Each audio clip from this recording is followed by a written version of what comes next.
नमस्कार साथियों, स्वागत आप सबों का।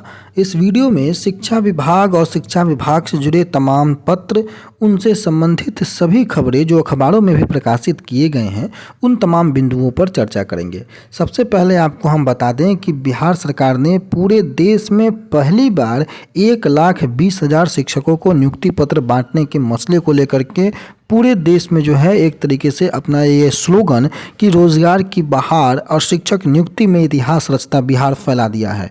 नियुक्ति पत्र वितरण कार्यक्रम 2 नवंबर 2023 को निर्धारित है और माननीय मुख्यमंत्री, उप मुख्यमंत्री और मंत्री सहित गांधी मैदान में कुल 25,000 शिक्षकों को नियुक्ति पत्र दिया जाएगा। यही नहीं, खबरें यहाँ तक निकल कर आ गई हैं, अखबारों में प्रेस रिलीज के माध्यम से ये खबरें निकल चुकी हैं कि जो नियुक्त शिक्षक हैं उनको आवासीय सुविधा विद्यालय के नज़दीक देने की भी व्यवस्था की जा रही है। तमाम मुद्दों को हम आपको दिखाएंगे। तो माननीय मुख्यमंत्री 2 तारीख को पटना में गांधी मैदान में 25,000 शिक्षकों को नियुक्ति पत्र देंगे और बिहार के सभी जिले के प्रभारी मंत्री जो होंगे जिला अधिकारियों के द्वारा उनके जिलों में शिक्षकों को नियुक्ति पत्र वितरण करेंगे। इसके साथ ही साथ जो मैंने आपको चर्चाएं की आवास की, तो आप ये देख लीजिए, शिक्षा विभाग की अल्पकालीन सूचना निकाली गई है मकान मालिक, रियल एस्टेट कंपनी, और सबसे महत्वपूर्ण बात है कि 1 लाख से अधिक विद्यालय अध्यापकों की जो नियुक्ति हुई है उसी को मेंशन करते हुए, जो कि बीपीएससी से चयनित होकर आए हैं, इन विद्यालय अध्यापकों को शीघ्र ही विभिन्न जिलों के दूरस्थ प्रखंडों एवं गांवों में स्थित विद्यालयों में पदस्थापित किया जाएगा और इनके रहने की व्यवस्था हेतु यह विभाग प्रयास कर रहा है कि इसके अतिरिक्त शिक्षा विभाग से पूर्व में 4 लाख शिक्षक कार्यरत हैं जो विभिन्न प्रखंड एवं गांवों के दूरस्थ स्थानों के विद्यालयों में जाकर अध्यापन का काम करते हैं। यह देखा गया है कि पूरे राज्य में विशेष तौर पर दूरस्थ शिक्षा में मकानों एवं आवासन की अनुपलब्धता के कारण कई शिक्षकों को जिला मुख्यालय में मकान किराए पर लेना पड़ता है, जिससे उन्हें दूरस्थ गांवों में स्थित विद्यालयों में आने जाने में काफ़ी समय और पैसा खर्च करना पड़ता है। उल्लेखनीय है कि शिक्षा विभाग का वार्षिक बजट का लगभग 80% शिक्षकों के वेतन में व्यय होता है। उनको एचआरए दिया जाता है, 8% मकान किराया भत्ता तो प्रत्येक शिक्षक को दिया जाता है। इस अनुसार 8% की राशि जो है लगभग 25,000 करोड़ की होती है। अतः शिक्षा विभाग का यह विचार है कि उक्त राशि से मकान भवन पर्याप्त संख्या में लीज एवं किराए पर लिया जाए ताकि शिक्षकों को उनके विद्यालय के समीप बेहतर आवासन की जो है सुविधा उपलब्ध कराई जा सके। तो इसके विज्ञापन निकाला गया और इस विज्ञापन के जरिए जो मकान मालिक, बहुमंजिला इमारत के मालिक से प्रस्ताव आमंत्रित किया जा रहा है कि कितने मकान किस जिले में, किस प्रखंड में, किस ग्राम में उपलब्ध करा सकते हैं जो पहले से ही बना हुआ है और शिक्षा विभाग उन्हें किराया या लीज पर ले सकता है।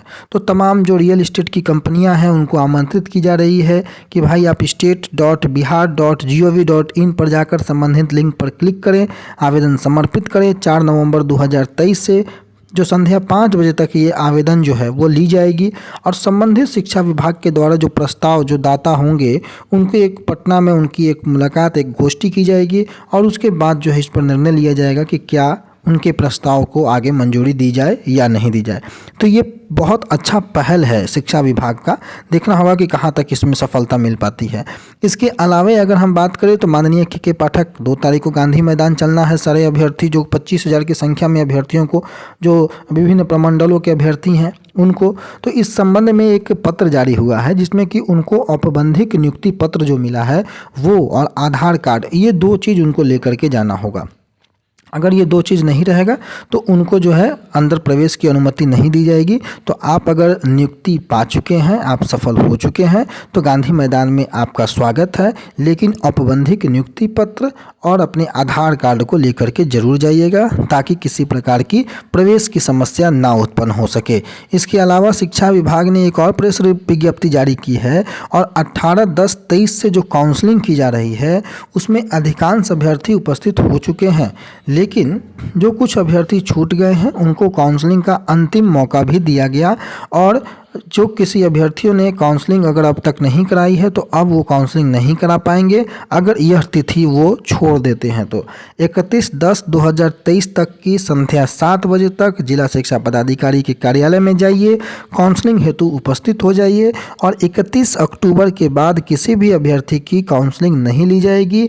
ये माध्यमिक शिक्षा विभाग की ओर से ये बड़ा प्रेस विज्ञप्ति जारी कर दिया है। तो दोस्तों, अगर आप सिलेक्ट हैं, अगर आपने अब तक काउंसलिंग नहीं कराई है, तो बिना देर किए हुए आपके पास 2 दिनों का समय आज के बाद बचता है। आप तुरंत जाकर के काउंसलिंग कराइए, अन्यथा इसके बाद आप पर कोई विचार नहीं किया जाएगा और आपकी जो कैंडिडेचर है उसको रद्द की भी जा सकती है। तो 31 तारीख तक का डेट एक्सटेंड किया गया है, आप जाकर के काउंसलिंग अवश्य कराइए।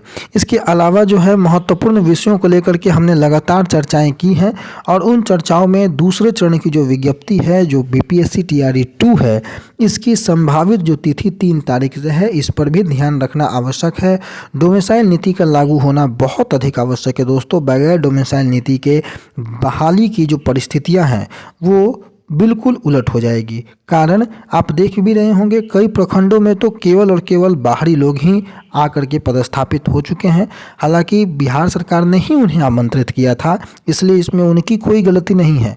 लेकिन अभी आप देखिएगा, आगे की वीडियो में मैं आपको बताऊंगा कि किस प्रकार से भीड़ बढ़ गई है और किस प्रकार से तमाम विषय के जो अभ्यर्थी हैं उनकी जो प्रतियोगिता है वो कितनी बढ़ गई है। तो ऐसे में जहां लाखों की बहालियां आने वाली है, वहां बिहार के लोगों को वो लाभ मिले, बिहार के लोगों को वो फ़ायदा मिले, इसके लिए आपका मिलजुल कर आवाज़ उठाना बहुत आवश्यक है।